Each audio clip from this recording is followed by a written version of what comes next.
our next speaker here this morning, or our first speaker here this morning, is Scott Neal.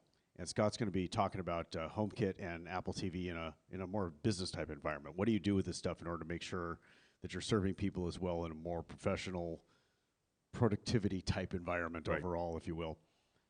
Scott is one of our more prolific speakers in there. I think I still keep forgetting to look it up in there, but I think he's top 5 in the number of times he's presented at a MacTech event, and whether it's the pros or the conferences or whatnot. And has been doing this stuff for a really long time, and is great at talking about automation and just about everything along the lines of that whole path of making the machine work for you instead of you work for the machine. Exactly. How's that for that? Yep. All right. Well, with that, how about a warm welcome for Scott Neal? Okay, thank you. Good morning. As Neil said, we're going to be talking about, even though it's called HomeKit, I've done 3 not the same presentations over the last several MacTechs with the same running concept of how can we use this technology outside of the home. Okay, it's called HomeKit. Can we use it outside of the home? Yes, we can. And yes, that's a good idea. It's been a little bit of a bumpy road in the HomeKit world, and I'll talk about why that is and how that's improved dramatically in the last few months. So, who was here for my session last year, which pretty much had the same title, but was very technical, and talked about the classes and the API and how someone like me would actually write apps using HomeKit, okay? This is not that, okay? However, I do recommend, if you are going to watch this video later, or recommend this video for people later, that you watch the other video first from last year. And there's some other videos, too, that I recommend watching from other MacTechs that also give a lot of good background on more enterprise thinking of HomeKit. Okay. So Neil introduced me briefly. I live in Portland, Oregon. This is my bright orange house. It shows up once in a while on Pinterest and stuff. People randomly driving through Portland say, "Look at this bright orange house." So, yes, that's my 1963 Valiant right there, painted by a bunch of art students. So I'm into old and new. So I like the best. I don't like necessarily brand new. I don't like necessarily everything to be old, but I like a lot of mixing. So. One of the reasons I'm talking about that now is because people are afraid, especially in a business environment or an organizational environment, of putting home automation or business automation stuff into their buildings because they have to start hiring an electrician and tearing walls out and all this stuff. So I'm going to talk about some ways where you can get your feet in the water and not have to do any of that. Okay, so I prefer the word habitat to home. I wish it was called Habitat Kit and not HomeKit, but no one's going to change it to Habitat Kit, but I will still refer it that way. Just like if you've heard me talk about Python Objective-C, which is one of the most fabulous technologies ever, it really should have been called Python Cocoa. But anyway, I'll stop being picky about that. So what was home automation like from the people in the 60s? What were they thinking? So this used to be at Disneyland well before my time. But so late 50s, early 60s, there was the House of the Future by Monsanto. Yes, that Monsanto. And so it had some early home automation stuff in it. Okay, so people thought about the future then. And then in the 80s, when I was actually alive and thinking about stuff, this is what the future looked like. So that was an actual album, hit album from Pete Shelley. You see the Commodore PET in there? Anybody recognize that? Okay, that was the album cover, showing the future in 1980. Okay, so this was my present in the early 80s. It was an Apple II Plus. And my dad actually had the foresight to buy an actual home automation kit from BSR. The same company that made turntables back then, too. And it looks just like an old BSR turntable with the fake wood grain paneling and everything. This is something else I found when researching. I'd never played with it, but it was another Apple II era home automation. So this stuff's been around Apple's world for a long time. Okay? The way that this worked was using a protocol called X10, which still exists. Who's used X10 before in any capacity? So X10 is a completely wired protocol. What you need to do is find out what circuits you have in your house, what you want to have automated plugs and lights, and then you put stuff on those circuits, and it communicates through the 120-volt wiring in your house in a very low-tech way that was prone to interference and all kinds of other stuff. Even though it was wired, it was still prone to interference. But yeah, we had lights turn on and off and on, and it was pretty cool. So, and then about 15, 20 years ago, this was my setup in my house. Insteon, which is a better X10 that uses the same idea of sending signals through the wires in your house, or there was a wireless version, is a wireless version. Insteon still exists, so they've been around a long time, okay? Who's ever used the app that came with Insteon, the Smart Lab, Smart Home of this era, 15, 20 years ago? Anybody do that then? Okay, I ran mine off a Power Mac G4 tower. It worked great. That's what was around 15 years ago. So that worked wonderfully. How did people predict the future in the 60s? Pretty wrong, except for they got the Roomba right? So the Jetsons got the Roomba pretty accurate, but aren't we glad this is not home automation on a punch card? Seriously, this is how they were thinking. So what we're doing now may look like this to people in 20, 30, 40, 50 years. Who knows? Okay? And then, of course, nobody could get past the idea that a TV panel was a CRT. So they always had that bulbous back even in the future, the 60s version of the future. So, okay, so we're going to take a look at how things are now in the modern world, how we can make things better for your enterprise, organization, or business. Okay? So to this day, smart homes are still novel. Okay? This has been the future for 50 years. Who would say that their house is at least partially smart? They've got one thing that automates. Okay, that's great. Okay, we're also at a MacTech Conference, so we're a little skewed in our statistics here. But who lives in a town that has all this massive new construction, like Portland, Oregon, where everything is LEED certified, and there's Wi-Fi in every room, and so you got all these brand new buildings with all this home automation capability. Okay, who lives in one of those places? My house is 125 years old. It is the opposite of that. So how can we make things smarter even in older things? So, and who's been burned in the last 10, 15, 20 years by the ultimate solution, and you invest all this money in it, and then it's completely obsolete? Okay, so that's no good. So who saw Sal's presentation? I modified my slides last night. Who saw Sal's presentation yesterday? Well, who expected it to be that presentation? Like that, yeah, exactly. But that first, 3/4 of the presentation was leading perfectly into mine. I had no idea. Apple has been secretly, but not so secretly, building this infrastructure of full enterprise. There's no Xserves anymore in Apple's product lineup. There's none of that. But everything that Apple's doing is enterprise caliber, secure, predictable mostly. We make our living off things being unpredictable sometimes. Okay. So if you haven't seen that presentation, please watch it as soon as the slides are available. Neal loves it when you ask him if the slides are available, so be sure to do that. And so this is a slide I modified from last year. There's exactly 3 slides in this presentation that I pilfered from my last year presentation, just to kind of segue us in. And this is one of them. So again, the presentation I gave last year was kind of an apologetic presentation. I don't work for Apple. But I do home automation and business automation, and I'm always surprised that it hasn't taken off more than it has right now, and a lot of other people are too, okay? And so I tried to present, from a programming perspective, the frameworks of HomeKit are mind-blowingly powerful. There's stuff in there that no applications are using right now.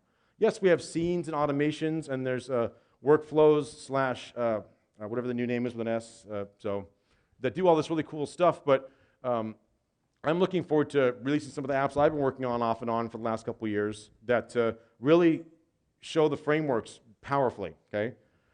So again, even if you aren't a programmer, understand that what's available to programmers has not been fully utilized yet, okay? So, and then again, I went off and decided that I wish that it wasn't called HomeKit, is basically what all that says, so. Okay, you can look at this when you look at the video later. I'm not going to read this. Basically, this is from the Best Buy website a week and a half ago.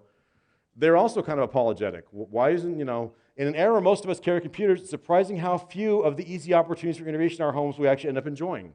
Okay, so things are getting much less expensive. They're getting much more powerful. Apple lives and breathes enterprise, even though they don't sell servers or Mac OS X server or anything anymore. So again, let's make this happen because it's really cool. So as I often say when I'm teaching programming classes, I like to remove the impediments that are preventing you from either mentally or physically going and doing some of this stuff. So a very brief review of architecture. Again, so a couple weeks ago, my son decided to upgrade my iPad to iOS 13, which wasn't necessarily a bad idea, but it hadn't been backed up for a while. It bricked. I could not get it to unbrick. I had to erase and reinstall. There is no target mode, and there is none of that cool Mac OS style repair techniques on the iPad. It's a walled garden, it's closed, it's obnoxious, right? And if you look at the YouTube videos, like I spent, half hour doing to try to figure out how to get this undone, DFU mode and all this stuff. Every other comment, or maybe even 2 of 3 comments is, you should get a Samsung. Android is so much better than Apple. It's so much easier. You never have this problem with your, Samsung stuff, okay? Or whatever. Fill in the blank with whatever Android device it is. So is it easier to work with Android? Who uses Android in their lives at all? Android phones or anything? I expected more than that. Yes, we all love Apple, but it's across the world. But yeah, so it's certainly easier to use Android devices in terms of configuring them. But what is worse about an Android device is the security. It's almost like Windows versus Mac. And as one of the speakers was saying earlier this week, it's not like Macs are immune and they're completely secure, and neither is iOS, but it's much more secure, and Apple constantly hammers in how important that is.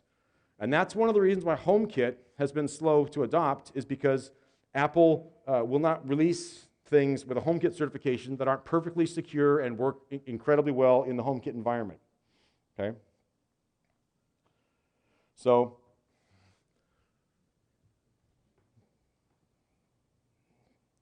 Alexa and all this stuff and HomePod and stuff, in the 60s, nobody would have bought that. Like, the people are paranoid, they're going to wiretap me, someone's listening to me. And nowadays, it's like, hey, wiretap, can I have a recipe for pancakes? Right? Because it's listening to you all the time. I had a friend of mine teach me this. Who walks into a room at a house they haven't been to or a building they haven't been to and immediately says, Alexa, order me 1,000 iPods, or just something, and then waits for a response. And that way they know if something's listening, okay? So that's not a bad idea, actually, okay? So HomePod is Alexa-like in the way you use it. Who has HomePod here? Anybody? That's another thing that hasn't taken off as well as I would have hoped, but I think that there's a future for that, a near future. That is a better question, yes. Yes. So, there was a bullet point earlier that I forgot to mention. It was in the slide, but this is, if you've ever had a presentation with me, I don't like to just stand up here and drone. You could watch a YouTube video of me doing that. I want you guys to interact like that. So thank you for doing that. I appreciate that. So when you're using a HomePod, Siri is listening all the time, but it's a much more secure protocol than anything that's in the Google or Android or Amazon world, okay? What is Google's whole purpose in life? Is it to make it easy for you to search for things in the world? No. Suck your data, exactly. So when you're buying a device that's supposed to make your life easier and more automated, it's doing that, but what else is it doing? Sucking your data. So yeah, so Apple does not do that. Okay? So one way that Apple does that is that everything on Alexa goes up to the cloud and then comes back. So everything you say, everything you ask for, everything that comes back, it all goes up to the cloud, okay? HomeKit does not do that. The only time HomeKit uses the cloud is when you're not in physical proximity of your system, like when you're outside of your habitat, okay? And even when it does that, both the local and the cloud-based communication is always encrypted, always, okay? And again, there's more detail in my slides last year that I'm going to get into this year.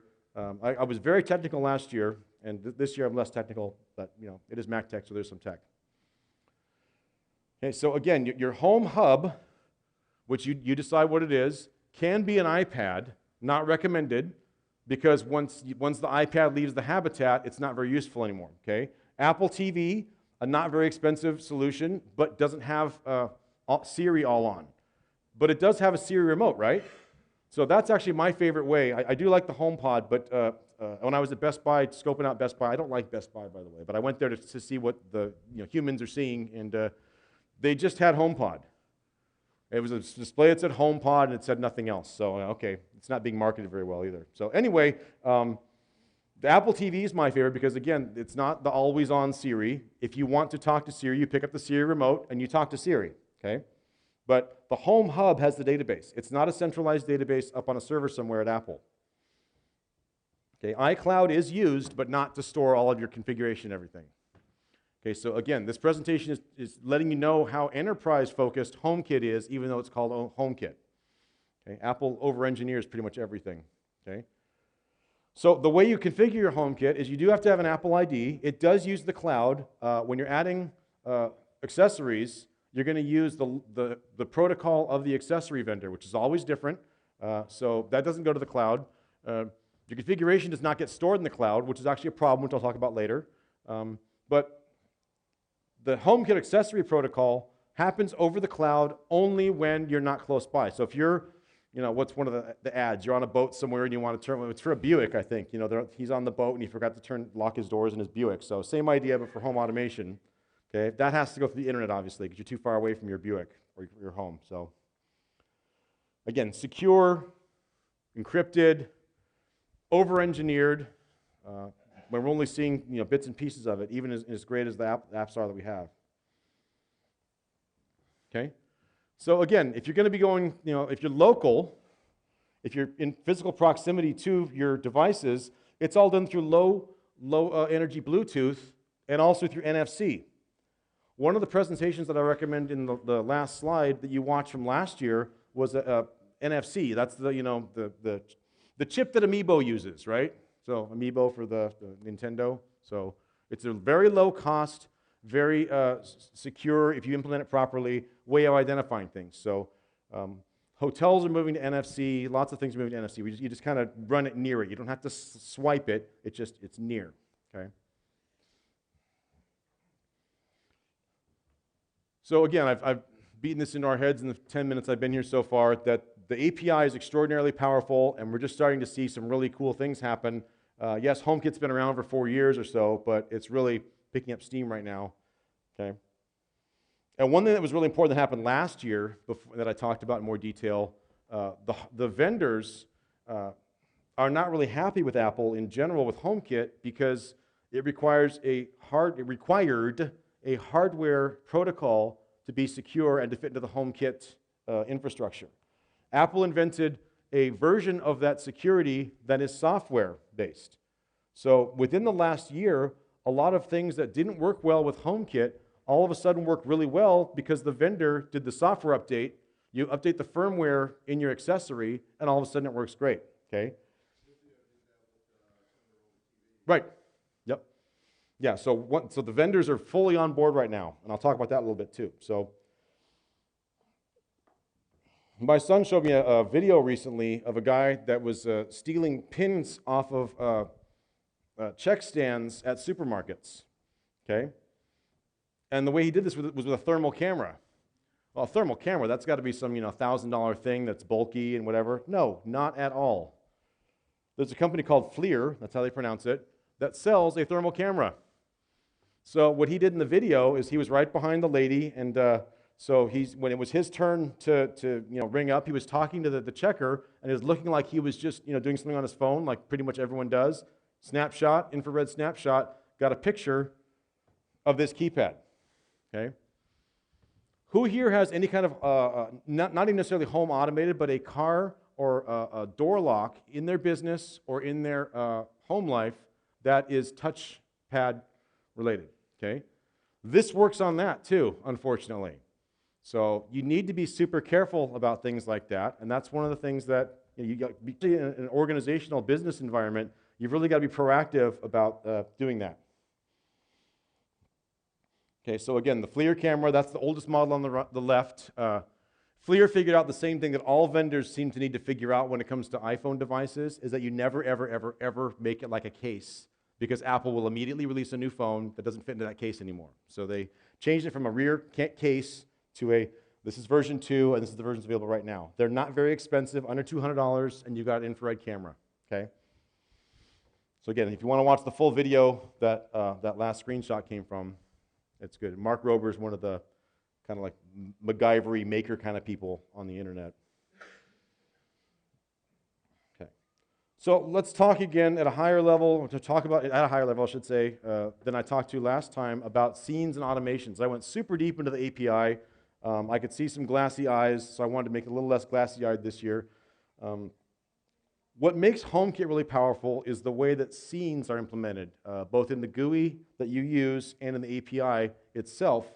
It's Apple-like. It's not like the other vendors are doing, where it's just schedules and triggers and stuff like that. Scenes are incredibly powerful.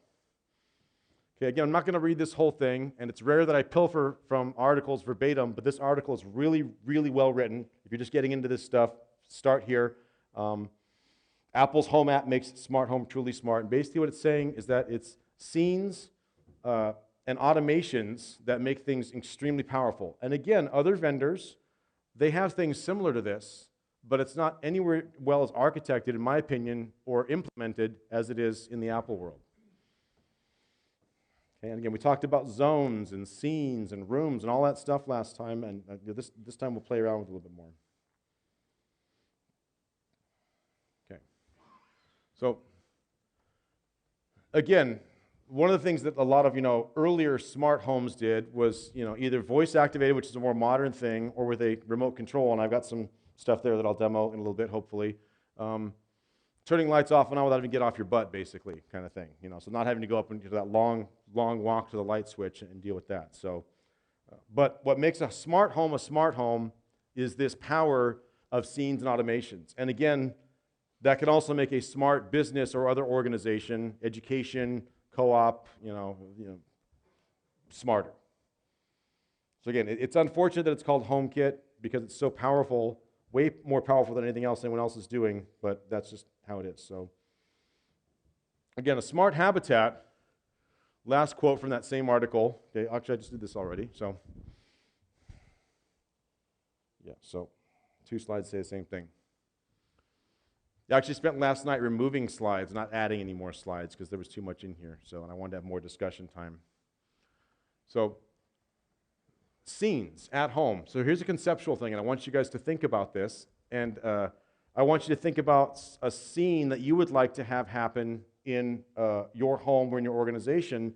I'm not asking you to write it down like I did on Tuesday for my automation class, but just the whole idea of think in terms of scenes, and there's a better than 90% chance that the HomeKit and the Home app and other vendor apps can make that happen today with the HomeKit infrastructure.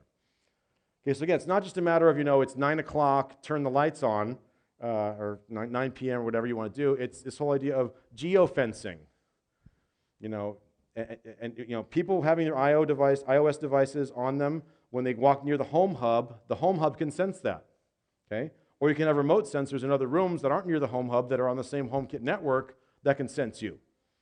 So it's a matter of, So I've got a couple friends, and the husband drives, and the wife rides her bike, except for she just broke her arm, so that's the problematic. But he comes in the front, and so there's a scene that describes what should happen for him. It's not just at this certain time, turn the lights on. It's after it's a certain time, and this particular person comes home, and you can sense that through geofencing with your, with this iPhone.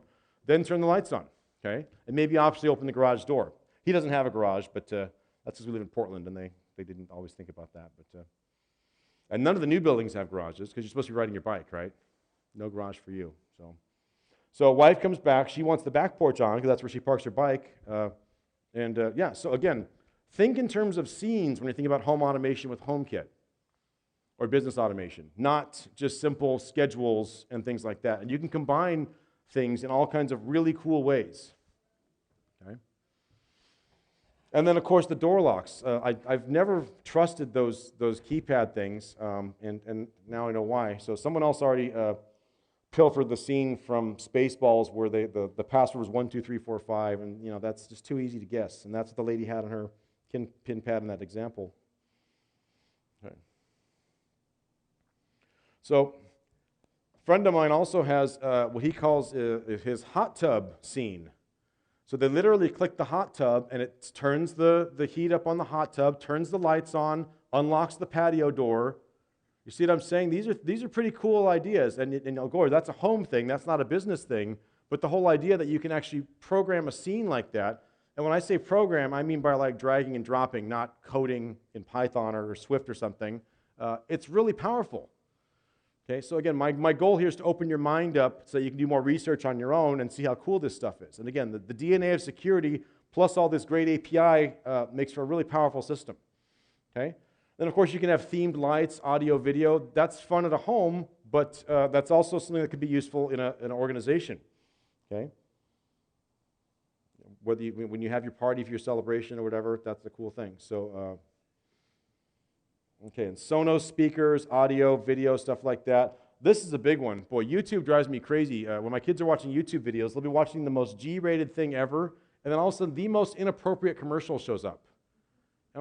Really? So that's when I'm in the room, right? So I want to know what's happening outside of that, but thanks, YouTube. So I know it's not cool anymore to actually provide your own legal content and store it on your own disk and then vend it through something like iTunes or whatever we're going to use now, but that's very powerful in a business organization, which will, or educational, whatever, so that you can actually control what is being listened to.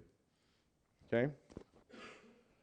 Yeah, and again, with Pandora and stuff like that, you know, it's some algorithm deciding what you want to listen to. It's not you deciding. You know, I'd rather just have radio sometimes. It's completely random. So anyway, so think about the home stuff that we just saw and other things that you may think of and the power that you have here to do some really cool stuff and extrapolate that into an organization, a business, or something like that, okay? So who noticed when Charles Edge was talking that he did two things. One of them was he said that sometimes he likes to turn all the lights off and on in his building when he does something cool. That way people know that he did that. So HomeKit can do that, right? You just say, you know, release just went out, boom, then all the lights go off and on in the building. Everybody starts screaming, yay, release went out. They go down to the rec room and relax, okay? The second thing he did, which made me crack up, and I ragged on him at dinner, was when he was talking about all the speakers, including me, he didn't actually read the gist of the presentation. I thought it was going to be another scripting presentation, so hopefully nobody was confused by that. But okay. So turn on the projector, adjust the thermostat. This should have been a problem solved 30 years ago, seriously. It's like you walk into a room, this happened yesterday in this room, and it was really warm.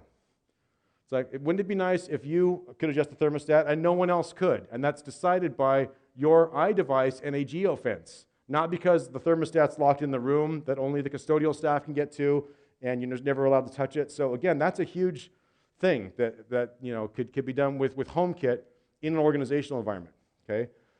So again, like all my presentations, I want you to not just listen to me and you know write notes down. I want you to think about how this could help you, okay? What you could do, what you could have, what you want. That's the real phrase. What do you want to have happen? If you know you had some miracle machine that could do anything you asked for, what do you want?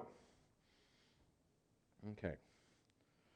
So there are some problems still in the modern world. There's a concept of families, and it's called families in HomeKit, and that's the current ACL model.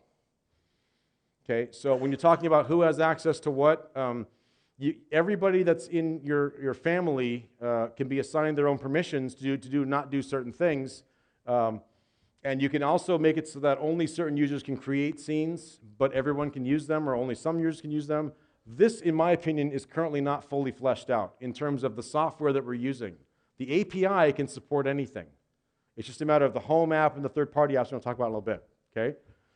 And this is a big one, too. HomeKit does not save previous state. So when you run a scene that changes things and that scene ends, it's going to end however the scene wants it to end. It doesn't go back to the way it was. So I've seen people say, oh, well, you know, somebody overrid the lawn sprinkler. I didn't even think about that, but and all of a sudden it went off 5 times. Like, yeah, that's still not a solved problem yet. So, you know, we're working on that. Okay.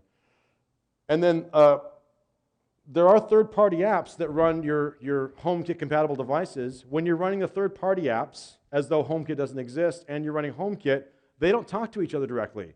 So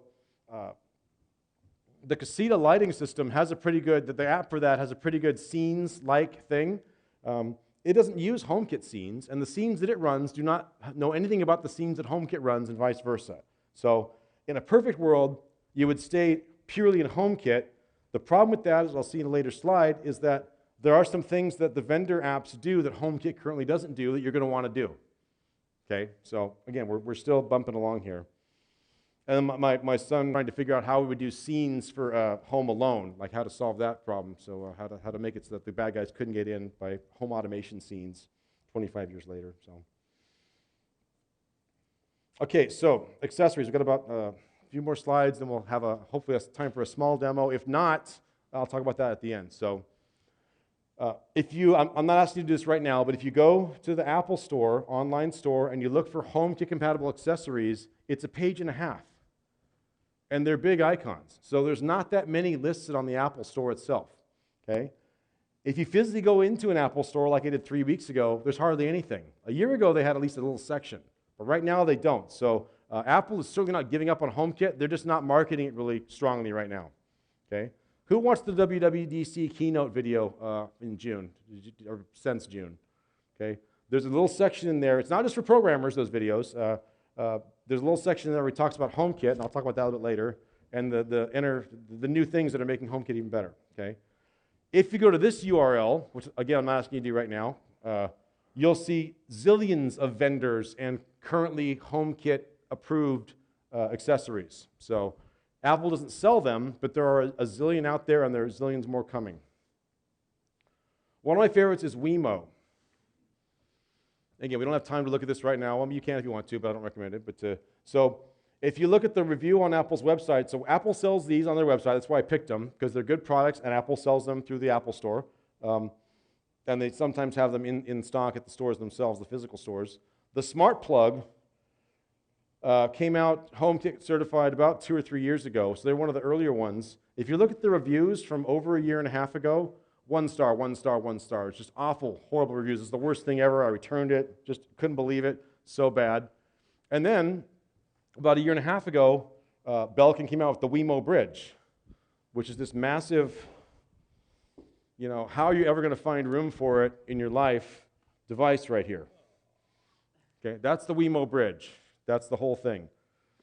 Okay, that's the hardware piece that they made to make HomeKit work better. So they did that, and then Apple came out with the software HAP standard. So the WeMo devices, you read the reviews for the hub, like, this is the best thing ever. Now my WeMo stuff works perfectly. I've had WeMo for years, and now it works perfectly in HomeKit. I'm so happy. This is great. Thank you, Apple. Thank you, Belkin.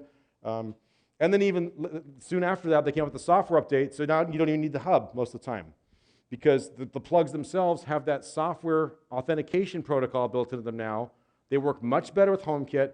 So again, the reason I put this slide in is don't look at reviews that are over a year or two old, unless you start thinking about the context of those reviews. Okay? Insteon. Okay? This is important because this is contemporary. This is right now. So this is not from the past completely. You can go to the Insteon site. Again, Insteon's been around for a long time. It's still a really good protocol. And you can buy, or it looks like you can buy a HomeKit-specific hub. And if you look at the comparison to the HomeKit-specific hub versus their standard hub, it's $50 more for the HomeKit one, and it only supports HomeKit. So there's like a HomeKit checkbox. The other one says Alexa and this and that and up and down, like all these things. So, and they have decided that they're still supporting the HomeKit hub, but they're no longer selling it, and they're working on their own software solutions, which have not come out yet. Okay? So I would not recommend Insteon at this time. I would not throw away all your Insteon stuff if you still have it. Okay? I still have some Insteon stuff too. One of the things that I have that's Insteon is standard switches. I brought mine from my house because it's broken. Nobody is selling these anymore, and all of mine broke. And I'm thinking there's a correlation between those two things, that they're only selling the Decoro style, you know what I mean, the more modern meaning the 80s. So, okay. So what are some other accessories that we can look at? Well, smart bulbs are a really good way to get into automation with very little money. Yes, it's lame to spend $15 on a light bulb. That's pretty lame, but one thing we'll see right here, great. Who knows that IKEA is going big into home automation right now, like really big, okay? Yeah, you can get all kinds of cool IKEA smart stuff. Okay, here's a motion detector. Look, it's all IKEA packaging, okay? And all kinds of stuff. So here's their plug. And I just noticed yesterday that they're actually going to rebrand it from, however you say this, my Norwegian friends aren't in here, but they're not Swedish anyway, it's not the same thing, so they're calling it Canadian American. Nobody would like that, so anyway, they've rebranded this anyway. The boxes still say this, and all this stuff's getting kind of closed out right now. It works great, and it's really cheap, okay? And smart bulbs, My demo, if I get a chance to do it, I brought a 1950s table lamp to show you that you do not need to have a brand new lamp to do contemporary home automation, okay? So that's an IKEA smart bulb there, and yeah, they're really inexpensive. So, and they're fully Q compatible. And where's the box that I wanted to show you? I had it a moment ago, and then I put it away. So Zigbee is one of the best known protocols in the home automation industry. IKEA is not hiding the fact this is a Zigbee product or Zigbee compatible product. So that's a big deal. This is the IKEA smart, outlet. So again, you can dip your toes into this stuff pretty inexpensively without having to do all kinds of wirings. Let's get to that. So I'm actually going to start blasting you some of these slides. I'm running out of time, as I usually do. That's why I got rid of slides last night. I think it was about 4 years ago. Elgato was here. If you're going way back in the Mac world, you may know Elgato as the home theater people. They got rid of that division several years ago, went all in on automation and gaming, and then last year they decided to go all in on automation and get rid of the gaming. So Elgato, the company now, is just gaming. Eve, which was the name of their smart stuff, is now the name of their company. Okay? So that all happened last year. So they have all kinds of great products, all fully HomeKit compatible. They're all in on HomeKit. Okay? ecobee is not, has been around for several years, predates HomeKit by a long time. This is the wrong, this shouldn't be here. Pretend that's not there. Don't look at the man behind the green curtain. So this is correct though. So light switches, HVAC control, which is a big deal in corporate. If you're running a huge, several building sites, you're not going to want to go with HomeKit anytime real soon to do that. You've already got your own, vendor, third-party vendor stuff or whatever. But window air conditioning sensor. So if you have a window air conditioner, if the people in 1894, like in my house, didn't have the foresight to put a garage in and an HVAC system, you've got to kind of adapt to that. So that's good. You may have a corporate building where you'd like to have an AC here, but you don't. You'd like to have it be smart AC, and you can do that. Okay. Smart sensor temperature control, temperature sensing, presence, meaning motion, et cetera, et cetera. The Lutron Caseta, which I've been told the IKEA smart bulbs are those, but they don't actually say that on them. So, and here's the IKEA page. So, again, IKEA is rebranding right now, but you can go into an IKEA, and there's a pretty sizable section in the lighting department, and it's all right there. And IKEA employees tend to be pretty knowledgeable about their stuff. So they may not have tried it as home automation, but they can certainly answer questions or look things up. They're tenacious about finding the answers, what I find. So smart bulbs, and then a big one that I haven't seen from anyone else, HomeKit compatible electric blinds. That's cool. That's definitely something that is not only cool for the home, but also for a corporate environment, okay, or an educational environment or whatever. Motion detectors, et cetera, et cetera. So that's all at IKEA right now. Okay, alternate hardware. This is the kind of stuff I like to do, MacGyver my way through life. One of the other speakers talked about how he's using HomeBridge, which I talked about quite a bit last year, to do. HomeBridge is the HomeKit compatible thing that lets you run non-HomeKit compatible devices. Okay, so you have electrons flowing through wires that connect to the HomeKit, and then it's a secure protocol between for the HomeBridge or the OpenHab into the HomeKit environment, because again, there is no way to easily, in fact, not to at all, breach the security of HomeKit. Okay, so he talked about using Docker to run his HomeBridge or OpenHab, if you could do that. You can also use Raspberry Pi. Who's played with Raspberry Pi before? Anybody? Yeah. So this is one of the larger models of Raspberry Pi. This is a full-blown Linux computer right here. So you can find a place in your life to sneak this, and 4 USB ports. I don't know if it's gig Ethernet, probably not. It's probably 100 megabit Ethernet. HDMI, audio in and out, mini USB for charging, and then of course what we all love as hackers, the ability to integrate your own stuff. Okay, and again, when I do these sessions, when I do scripting sessions, programming sessions, you may not ever be the person that actually does anything with this, but you'll want to know that there's someone that could. Okay, so I've got to hurry up here. So there's all kinds of cool things you can do. with Arduino and Raspberry Pi that's custom. I've been working on some stuff. I had to kind of put that aside for a while. I'm hoping to get back to that in the late fall and winter. Okay, so RFID, again, that's NFC and stuff like that. So all these things that are all happening kind of right now that are good for both home automation and for corporate secure business automation. So about 8 more slides, I think. So when you're talking about wiring, I've hit a lot of these things already in the presentation. I've talked about them.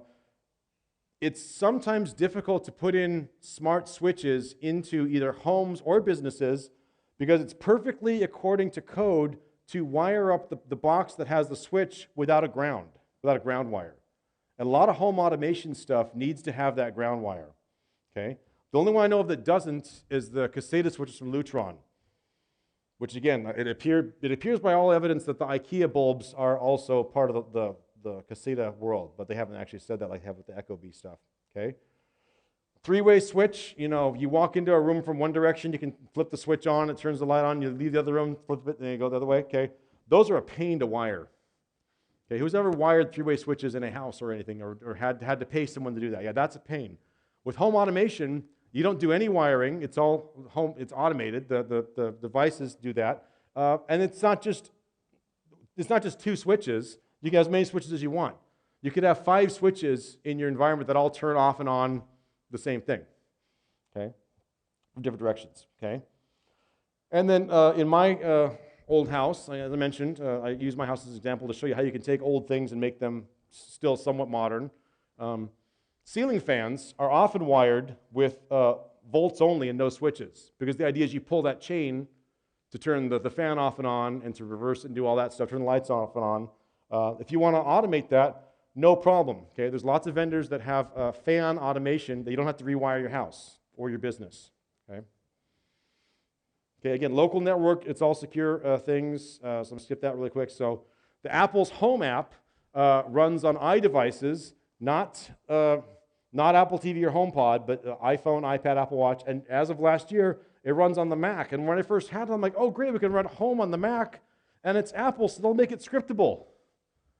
Didn't happen. No announcement of when that's going to happen. So there is no scriptability of any kind on any platform. There is no command line interface for home.app. Okay? So I would like to solve that problem in my copious spare time, but I'll get there some point. Okay, again, this is some of the cool stuff that you've probably seen before, and if not, I'm going to have to skip this. I'm running out of time. I want to have some time for discussion. Vendor software. I mentioned already that all vendors sell these parts not just to Apple fans and Apple users, but to everybody. So they have their own software, their own iOS apps, their own watch apps, whatever. No one is doing security to anywhere near the degree for their own infrastructure that Apple is. So the Ecobee mesh network is extremely convenient, like an Android device, but nowhere near secure as an iPhone, okay? But the advantage of the vendor software when working in a HomeKit environment is that there's all kinds of things that some apps can do that come from the vendor, as I mentioned already, that HomeKit currently can't do. Okay? So this slide's very important. I may have to skip through another couple slides, but there's a third-party app called Controller. You have to when you look up Controller on the App Store, you get lots of things that have nothing to do with this. So you have to look up Controller for HomeKit, and then it pops up. There's a free version, and then you pay a whopping, I think it's $9, and you can do something that nothing else does, including home.app, and that's back up your configuration. Who here has ever played with HomeKit, did a whole bunch of stuff, and then something went awry, and you lost your configuration, and you went, oh, how do I restore from a backup? It doesn't back up. What, yes, that's happened to you? Yep. Yeah, this will back up your HomeKit config, all of it, even if it wasn't used to configure anything. Because again, hiding inside of your HomeHub is the API and the database, as I mentioned several slides back. This just backs all of that up. So just that makes it worth having for backup and restore, okay? The Home Plus application actually predates Home, the Home.app from Apple. So these are 2 of my favorite third-party alternatives to Home, okay, that are not from specific vendors. So this is not from Lutron, it's not from IKEA, it's not from WeMo, Belkin. These are third-party apps that do really cool things, okay? My Q is for garage doors. I haven't played around with that much. I don't have a garage, but I was trying to think of some examples where that might be useful in a corporate environment, and there's loading bays and stuff like that, so who knows? I like to MacGyver things. So, like I said, I'm going to have to blast through this. The keynote, there was about 5 minutes that Apple talked about the new stuff in HomeKit. The biggest one by far was the idea of the secure video. Who here has either personally dealt with a Nest doorbell data breach or heard about that, or that's a big deal in the news right now, is that and the company didn't think there was any problem with that. Like, what? No, we're collecting information, we can make the app better. It's like, no, you're collecting everybody that comes to this person's front door times thousands of people. Okay? So Apple has released a new API and a new camera hardware protocol, encrypted video sent up to Apple's cloud, stored there encrypted. Apple doesn't have the keys, so they can't see your stuff. They're not going to use it for analytics. And then it comes back to you. It's stored for 10 days. Okay? And depending on what your plan is, it's free, and you can have even more than that if you pay more. Okay, so these are the vendors that are going to be releasing cameras soon. I'm blasting through, and I apologize for that. Yeah, so then that's more vendors. Oh, I forgot to talk about that. So there's also, the other thing they mentioned that was important is HomeKit on routers. So now routers are going to have encrypted HomeKit protocols. So when they go on your local network, HomeKit packets are going to be encrypted now. I haven't seen the details technically on how that's going to work, so I'm just as hand-wavy as I can be about that. But Linksys and Eero are going to release routers soon, and ISPs are going to start doing this. So if you live in the Charter Spectrum part of the world, I don't, then you can use that. So again, we talked about Nest already. I'm going to skip that. We talked about security already. Okay, we're just about done here. So yeah. So again, what I'm hoping to do, and I started doing this last year, and I had a whole bunch of other clients ask me to do things. So I'm hoping to sit in my lab and to start continuing to play around with all this stuff and MacGyver some new solutions. I'd like to really have a command line interface, a scriptable interface into HomeKit that currently doesn't exist. And I'd like to create some switches that work. If you're particular like I am, a Decaro switch in the Victorian house is like nails on a chalkboard. So I'd like to come up with some kind of switch that will go back in my house, and I can automate my switches and get rid of the plugs that are automated, et cetera, et cetera. So I've been trying, and I'm trying to work with Neal, and we have not figured it out yet. It's not through lack of effort. We would like to have a 2 or 3 hour lab at MacTech where you can come in, there's a bunch of stuff set up, you can play with it and do that. If there's a demand for that, please let me know, or please let Neal know, or both of us. I would really like to make that happen, where I get to actually demo this stuff more than a 50-year-old lamp. Okay, but I got to go. So anyway, here's the resources. That's it for my conversation, and thank you very much for coming. So, all right.